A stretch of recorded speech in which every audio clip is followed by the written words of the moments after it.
ये सिर्फ सिविक्स का चैप्टर नहीं, ये आपकी जिंदगी का इनविजिबल पावर है। जब आप सोशल मीडिया पर फ्रीली बोलते हैं, जब आप अपने सपने चूज करते हो, जब आप इक्वलिटी की बात करते हो, तो कहीं ना कहीं फंडामेंटल राइट्स आपके साथ खड़े होते हैं।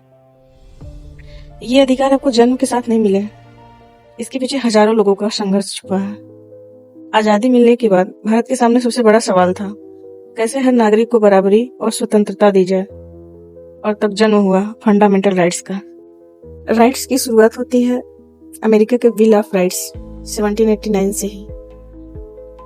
लेकिन सवाल यह है कि क्या हम सच में अपने अधिकारों की कीमत समझते हैं?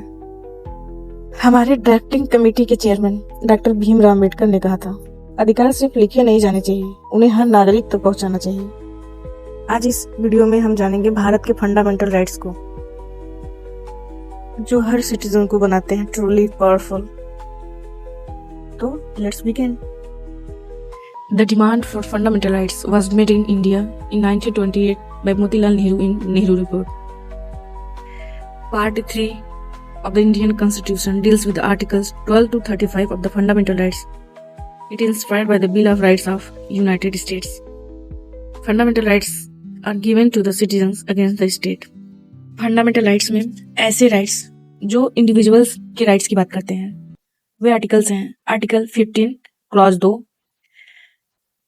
आर्टिकल 17, आर्टिकल 23 एंड 24 ऐसे फंडामेंटल राइट्स जो सिर्फ इंडियन सिटीजन्स को प्राप्त हैं। Article 15, article 16, article 19, article 29 and article 30।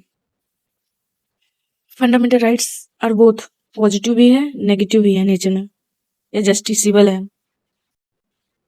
Eight present there are total 6 fundamental rights. From articles 14 to 18 deals with right to equality. From articles 19 to 22 deals with right to freedom. From articles 23 to 24 deals right against exploitation. From article 25 to 28 deals with rights to freedom of religion. From articles 29 to 30 rights related to culture and education. Article 32 deals with the right to constitutional remedies, जो कि doctor Bhimrao Ambedkar के अनुसार constitution का soul भी कहा जाता है। चलिए मिलते हैं नेक्स्ट वीडियो में। Thanks to all.